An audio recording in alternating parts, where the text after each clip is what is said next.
بسم اللہ الرحمن الرحیم۔ السلام علیکم ورحمۃ اللہ وبرکاتہ۔ امید کرتے ہیں تمام دوست احباب خیر خیریت سے ہوں گے۔ دوستو، پچھلے سبق کے اندر ہم گزرے ہوئے تمام اسباق کا مشق پڑھا چکے ہیں،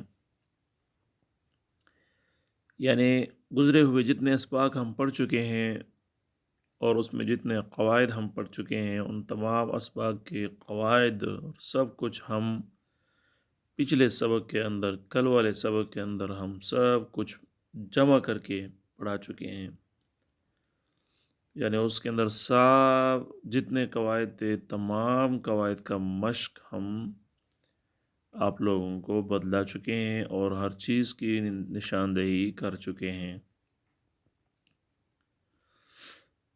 تو آج کے سبق کے اندر یہ خاتمے کی کچھ ہدایات ہیں، کچھ ایسی چیزیں ہیں کہ آپ لوگوں کو یاد کرنی چاہیے، کچھ قواعد ہیں جو آپ لوگوں کو یاد کرنی چاہیے اور یہ بہت ضروری ہے، ان کی بھی کافی ضرورت پڑتی ہے قرآن کریم کے اندر۔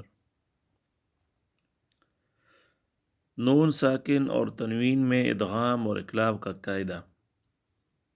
نون ساکن یعنی جب نون ساکن ہو، نون کے اوپر سکون ہو، اور تنوین، نون تنوین جب ہو، تنوین تو آپ کو پتہ ہے، میں بتا دیا ہے پچھلے اسباق کے اندر تنوین کیا چیز ہوتی ہے اور ساکن کیا چیز ہوتی ہے۔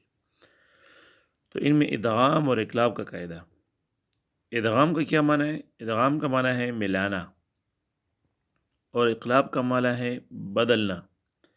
تو ادغام کا قاعدہ تو یہ ہے کہ نون ساکن اور تنوین کے بعد اگلے کلمے میں حروف ادغام، ان کو حروف یرملون بھی کہا جاتا ہے۔ یہ جو انہوں نے ذکر کی، یہ 6 حروف، ان کو حروف یرملون بھی کہا جاتا ہے۔ تو یہ حروف ادغام یا حروف یرملون میں سے کوئی حرف آ جائے تو یا میم واو اور نون میں ادغام مع الغنہ ہوگا۔ یہ جو 6 حروف ہیں، ان میں سے ان 4 میں ادغام مع الغنہ ہوگا، یعنی ادغام تو ہوگا لیکن غنہ بھی ساتھ ہوگا، یا میم واو اور نون کے اندر۔ باقی جو 2 حرف ہیں لام اور را، ان میں ادغام تو ہوگا لیکن غنہ نہیں ہوگا ساتھ۔ تو پہلی 4 کی مثالیں یہ یا میم واو نون، یعنی جن میں غنہ ہوتا ہے۔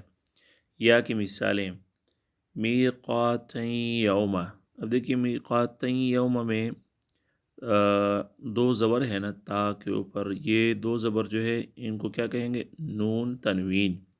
اب اس کے بعد کیا آ رہا ہے؟ یا مشدد، تو یہاں پر ہم غنہ بھی کریں گے اور یہ نون تنوین کی مثال ہے۔ یرملون میں نون تنوین کی مثال ہے، اور یہ دونوں الگ الگ کلمے ہیں، یہ ذرا ذہن میں رکھیں، یہ دونوں الگ الگ کلمے ہیں۔ میقاتن ایک کلمہ ہے، یوما دوسرا کلمہ ہے۔ فمن یعمل، یہ نون ساکن کی مثال ہے۔ دیکھو من یعمل، نون یہاں پر ساکن ہے، اگر نون ساکن کے بعد کیا آ رہا ہے؟ یا مشدد، اور یا کیا ہے؟ یرملون میں سے ہیں، اور یہ بھی 2 کلمے ہیں، تو یہاں پر بھی غنہ بھی ہوگا اور ساتھ جو ہے ادغام بھی ہوگا۔ من یعمل، دیکھو ادغام کا مطلب ہے ملانا نا، تو ہم سیدھا جو ہے پہلے مثال میں ہم سیدھا تا کو یا سے ملائیں گے، ساتھ میں الف نہیں ہوگا۔ دوسری مثال میں ہم میم کو سیدھا جو ہے یا سے ملائیں گے اور درمیان میں جو ہے نون ادغام ہو جائے گا۔ اس طرح نون کی مثالیں یومئذ ناعمہ، دیکھو ذا کے نیچے 2 زیر ہے، یہ نون تنوین ہے اور نون مشدد ہے، یہ یرملون میں سے آ رہا ہے اور 2 کلمے۔ من نصیر میں نون ساکن کی مثالیں، اور اس کے بعد نون آ رہا ہے نون مشدد اور یرملون میں سے ہے اور 2 کلمے ہیں۔ میم کی مثالیں بسلام منا، تو یہاں پر بھی بسلام میم ساکن، میم جو ہے تنوین ہے اور آگے من آ رہا ہے، یہ یرملون میں سے اور 2 کلمے ہیں۔ مما، ان میں بھی نون ساکن، آگے میم آ رہا ہے اور یہ یرملون میں سے اور 2 کلمے ہیں۔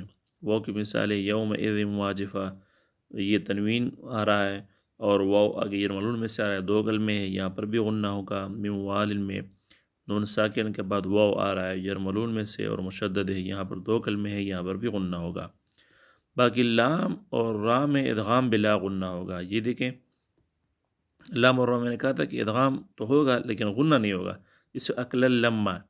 اب دیکھیں یہاں پر لام یہ تنوین تو ہے اس پر، لیکن آگے غنہ نہیں ہوگا، اگرچہ دو کلمے بھی ہے اور لام آگے یرملون میں سے بھی ہے لیکن غنہ نہیں ہوگا۔ ملت میں بھی غنہ نہیں ہوگا، یہ نون تنوین کی نون ساکن کی مثال ہے۔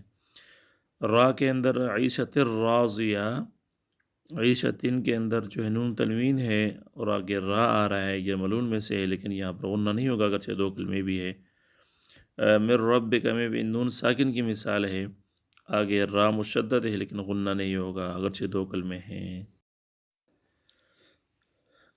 آگے تنبیہ، دنیا، قنوان، سنوان، بنیان، ان چار لفظوں میں غنہ نہیں بلکہ اظہار ہوگا، کیونکہ یہاں نون ساکن اور حروف ادغام دونوں ایک کلمے میں پائے جا رہے ہیں۔ میں پچھلے کہا تھا نا کہ کلمے دو ہوں اور وہ دیکھیں الگ الگ کلمے ہیں، لیکن یہ ایک کلمہ ہے اس لیے یہاں پر غنہ نہیں ہوگا۔ اقلاب، اقلاب کا قاعدہ، اقلاب کا معنی ہے بدلنا۔ اقلاب کا کیا معنی ہے؟ بدلنا۔ نون ساکن اور تنوین کے بعد اگر حرف ببا آ جائے تو نون ساکن اور تنوین کو میم سے بدل کر ایک الف غنہ کے ساتھ پڑھیں گے۔ تو یہاں پر انہوں نے مثالیں بھی دی ہیں۔ اقلاب کا معنی ہے بدلنا۔ اب مثالیں ہیں، تنوین کی مثال ہے لنصفعا بالناصیہ، لنصفعا بالناصیہ۔ دیکھیں عم، یہاں پر عین کے اوپر دو زبر ہے، یہ نون تنوین کی مثال ہے، آگے با ہے لیکن با کو ہم جو ہے عین کو ہم میم سے بدل لیں گے، عین کو ہم میم سے کیا کریں گے؟ بدل دیں گے، تو جا کے اقلاب ہوگا۔ نون ساکن کی مثال مم بخیلہ، یہاں پر مم کے اندر نون ساکن ہے اس کے بعد با آ رہا ہے، تو یہاں پر بھی ہم نون کو میم سے بدل کر مم باخلہ پڑھیں گے۔ من بعدہم میں بھی یہی کچھ ہے، من بعدہم میم نون ساکن اس کے بعد با آ رہا ہے، تو ہم یہاں پر بھی اس کو نون کے ساتھ میم کے ساتھ بدل کر من بعدہم پڑھیں گے۔ تو امید ہے کہ آپ لوگ اس پر پریکٹس کریں گے، بہت اہم سبق ہے، اس لیے آپ پریکٹس کرنا ضروری ہے آپ کے لیے۔ تو آج کا سبق اتنا ہی ہے، ملتے ہیں کل، تب تک کے لیے اجازت دیجیے، اللہ حافظ۔